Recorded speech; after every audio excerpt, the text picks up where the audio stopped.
सो बेटा आगे लेक्चर को कंटिन्यू कर रहे हैं जी, जिसमें आया how to describe the matrix, कि मैट्रिक्स को किस तरह से हम डिस्क्राइब कर सकते हैं। सो उसके लिए एज m by n, क्योंकि मैंने अभी थोड़ी देर पहले आपको बताया है इसको जैसे हम रीड करना है m by n say, not we say m multiplication n, we read by m by n। ये आपने पूरा पूरा ख्याल रखना है मैट्रिक्स में। मैट्रिक्स हैज द फॉलोइंग, एक मिनट बच्चों, यहां पे फॉलोइंग की स्पेलिंग गलत थी, हाँ जी, of the horizontal lines and vertical lines, कि इस तरह से हम मतलब जो मैट्रिक्स के जो सेट का नंबर लेते थे mn नंबर्स का, कि उसको हम हॉरिजॉन्टल लाइन और वर्टिकल लाइन में किस तरह डिस्क्राइब करते हैं। ध्यान से सुनिएगा। A1 मतलब इसको हम बोलेंगे, इसको हम स्पीक करेंगे फर्स्ट रो का फर्स्ट एलिमेंट, आगे A12 इसको हम बोलेंगे फर्स्ट रो का सेकंड एलिमेंट, फर्स्ट रो का थर्ड एलिमेंट, फर्स्ट रो का fourth element, so on first row का nth एलिमेंट। आगे इसको करेंगे सेकंड रो, बिकॉज ये सेकंड रो स्टार्ट हो रही है, फर्स्ट रो खत्म, सेकंड रो का फर्स्ट एलिमेंट, सेकंड रो का सेकंड एलिमेंट, सेकंड रो का थर्ड एलिमेंट, सेकंड रो का fourth element, so on second row का nth element. And then third row का फर्स्ट एलिमेंट, थर्ड रो का second element, third row का third element, third row का fourth element, third row का nth element, करते करते करते करते mth रो, बिकॉज रो को हम m से डिनोट करते हैं, mth रो का फर्स्ट एलिमेंट, mth रो का सेकंड एलिमेंट, mth रो का थर्ड एलिमेंट, mth रो का फोर्थ एलिमेंट, करते करते करते करते mth रो का nth एलिमेंट, मतलब mn, A set of mn number, इसको हम बोलेंगे m by n का मैट्रिक्स। m by n को मैट्रिक्स को मैं भी यहाँ पे एग्जाम्पल बता दूंगा आपको, जैसे एक एग्जाम्पल आपको दे रहा हूं, सपोज इट हमारे पास ये मैट्रिक्स आ गया एग्जाम में 5 2 1 1 3 5 3 1 2। एग्जाम में हम इसे बोलेंगे R1 R2 R3 C1 C2 C3, तो मतलब कितनी रो है इसकी 3 बाय कितनी कॉलम है 3, बिकॉज हम रो को जो रिप्रेजेंट करते हैं m से और कॉलम को जो रिप्रेजेंट करते हैं वो n से। अब एग्जाम में आया A32 की वैल्यू बताओ। बच्चों ये स्टेप बिल्कुल ध्यान से देखना आप, एग्जाम में आया 32 की वैल्यू बताओ। मैंने अभी हाउ टू डिस्क्राइब की मैट्रिक्स में मैंने इसको आपको प्रोनाउंसिएशन करनी बताई थी कि ये फर्स्ट रो का फर्स्ट एलिमेंट है, ये फर्स्ट रो का सेकंड है, ये थर्ड रो का सेकंड एलिमेंट है, ये सेकंड रो का फोर्थ एलिमेंट है, तो हम इसे क्या बोलेंगे थर्ड रो का सेकंड एलिमेंट, मतलब first row second row third row, third row में चलेगा थर्ड रो का सेकंड एलिमेंट, ये फर्स्ट एलिमेंट ये second element, answer is 1। And now exam में आया A33 बताओ, मतलब थर्ड रो का थर्ड एलिमेंट बताओ, थर्ड रो ये थर्ड एलिमेंट 2। एंड देन इसी क्वेश्चन में हम आगे करते हैं, सपोज आगे A21 सेकंड रो का फर्स्ट एलिमेंट बताओ, सेकंड रो का फर्स्ट एलिमेंट 1 फर्स्ट रो का first element 5 A1 first row का सेकंड एलिमेंट 2। इस तरीके से हम मैट्रिक्स को डिस्क्राइब करते हैं, जैसे मैंने बताया हॉरिजॉन्टल लाइंस के अकॉर्डिंग और वर्टिकल लाइंस के according. Horizontal lines we called rows and vertical lines we called columns, और टोटल बनता है a set of mn number, arrange किया जाता है रेक्टेंगुलर एरे में, तो इसको हम रीड करते हैं m by n, तो ये टोटल मिलके बनता है मैट्रिक्स। तो इसके बारे में मैंने अभी आपको बताया, आई होप आपको समझ में आया होगा। और जैसे मैं लास्ट में आपको बता दूं A22 की वैल्यू क्या है, आप चेक करोगे सेकंड रो में जाओ, चलेगी सेकंड एलिमेंट विच इज 3। सो ऐसे क्वेश्चन 1 मार्क्स में अवेलेबल होते हैं। सो अब आगे करेंगे जी कंटिन्यू। वीडियो पोस्ट करके आपने राइटिंग करते रहना है जी, ये आपने पूरा पूरा ख्याल रखना है।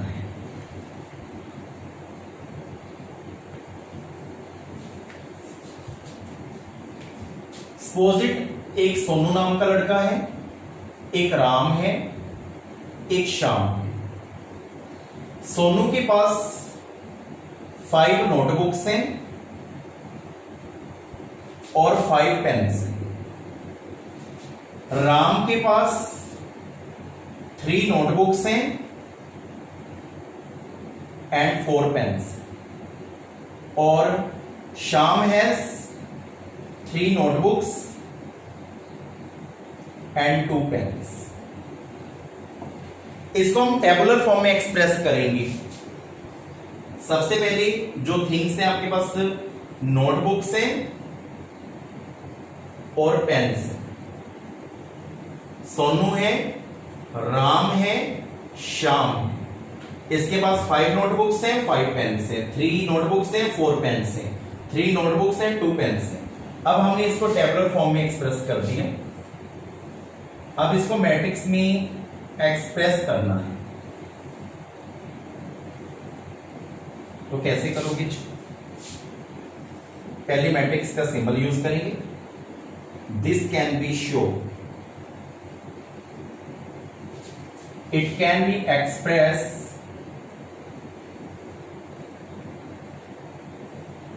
Tabular form.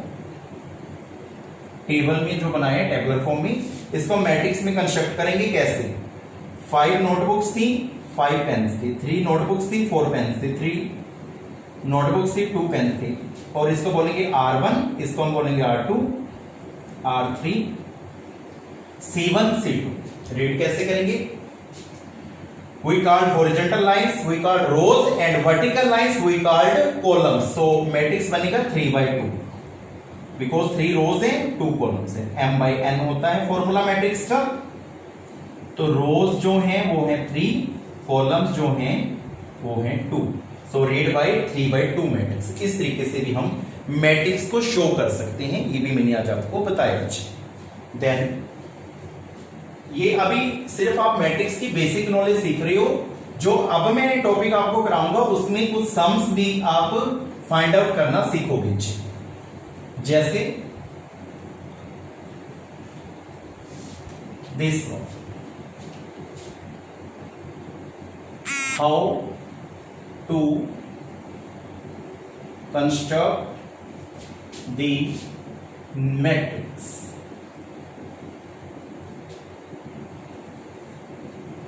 एग्जाम में एक सम आया, ये सीबीएसई का बहुत इंपॉर्टेंट सम है जी, जो मैं अभी करवाऊंगा आपको। कंस्ट्रक्ट 2/3 मैट्रिक्स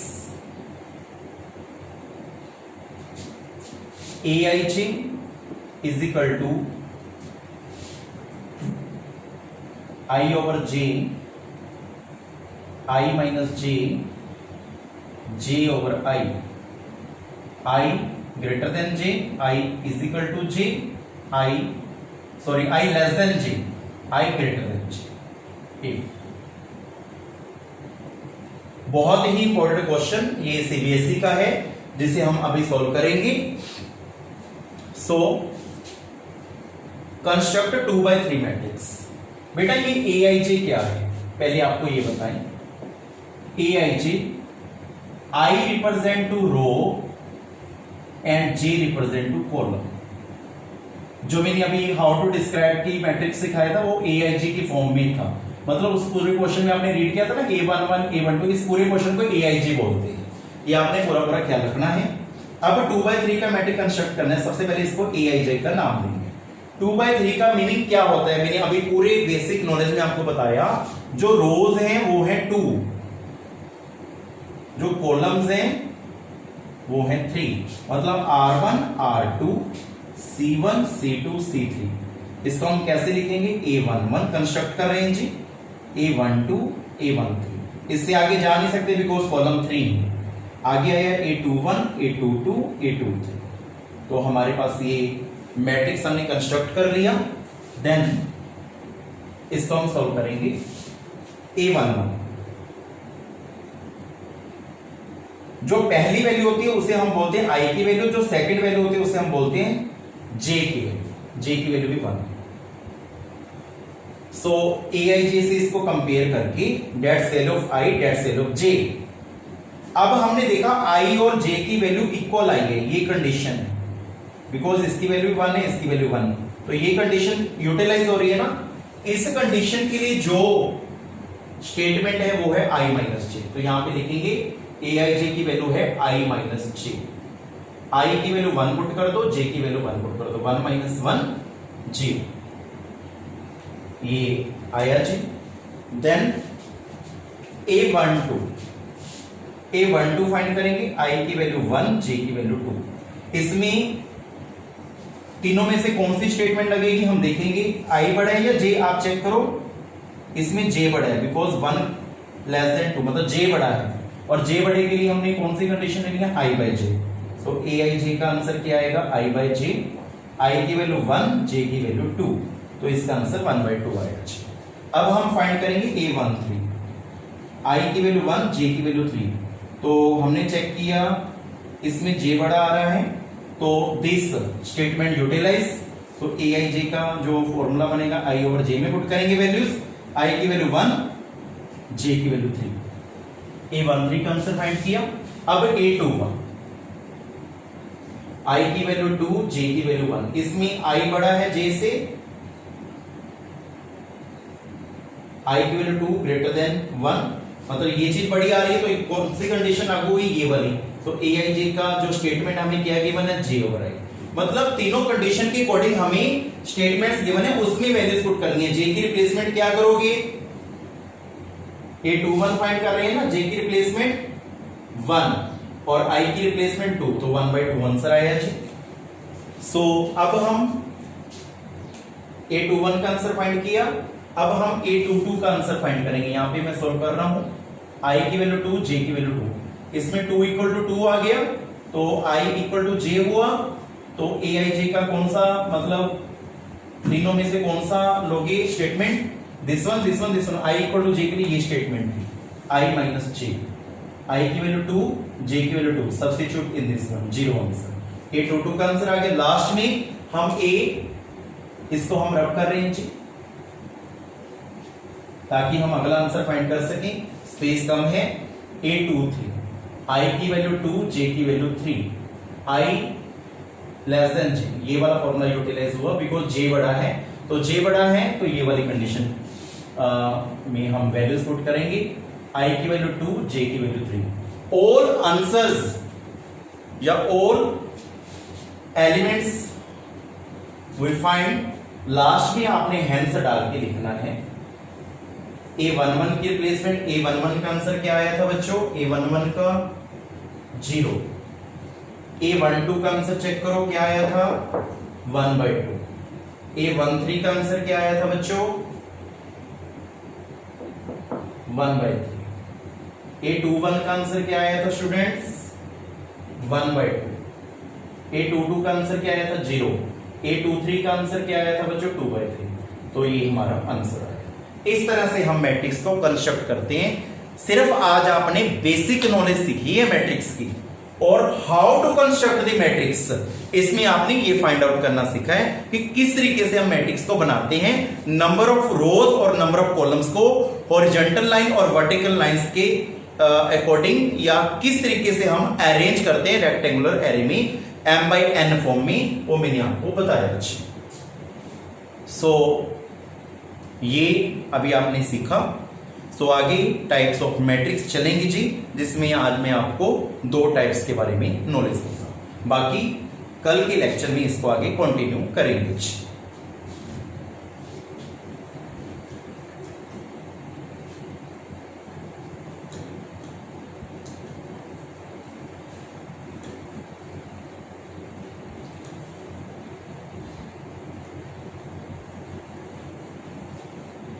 सो अब मैं आपको आगे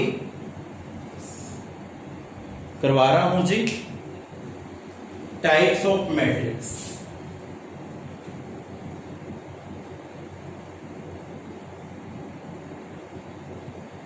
जिसमें मैं आज आपको सिर्फ 2 टाइप के बारे में बताऊंगा। First type is square matrix. Square matrix क्या है, in mathematically we called M = N, ये मैथमेटिकली फॉर्म है। सो हम लिखेंगे कैसे, in which number of rows equal to number of columns, in which form of number of rows equal to number of columns is called square matrix. Simple language, जिसमें number of rows और number of columns आपस में equal होती हैं, we called square matrix. For example 1 2 3 4 5 6 7 8 9 कुछ भी elements लिए मैंने, रियल नंबर्स लिए, रियल एलिमेंट्स लिए मैट्रिक्स में. इसमें 3 रोज हैं और 3 क्या है, कॉलम्स. तो आप चेक करो, m की वैल्यू भी 3 है, n की वैल्यू भी 3 है. तो ये कौन सा मैट्रिक्स हुआ, square. So it is called square matrix in which number of rows equal to number of columns. So we ask square matrix. For example second 2 3 1 2, 2 rows है 2 कॉलम है, r1 r2 c1 c2 और m equal to 2 n equal to 2. Rows और columns match हैं, तो we called square matrix. And now अब हम करेंगे rectangular matrix. इसकी डेफिनेशन स्क्वायर मैट्रिक्स के अकॉर्डिंग मिलती जुलती है. ध्यान दें, यहां पे आया रेक्टेंगुलर, ये लास्ट है आज का. बाकी इस लेक्चर को आगे कंटिन्यूस कल करेंगे. m not equal to n in which form of number of rows not equal to number of columns is called rectangular matrix. ये मैथमेटिकल फॉर्म है.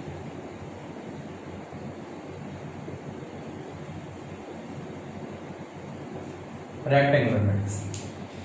सीधी लैंग्वेज में बात करें, जिसमें नंबर ऑफ रोज और नंबर ऑफ कॉलम्स आपस में equal नहीं होती, we called rectangular matrix. For example 1 2 3 1 3 5 8, कुछ भी एलिमेंट लो, कोई भी रियल नंबर या कॉम्प्लेक्स नंबर कुछ भी लो, r1 r2 c1 c2 c3. 2 रोज हैं 3 कॉलम्स हैं, m2 है n 3 है. क्या number of rows number of columns के इक्वल है, नहीं है. तो इट इज कॉल्ड रेक्टेंगुलर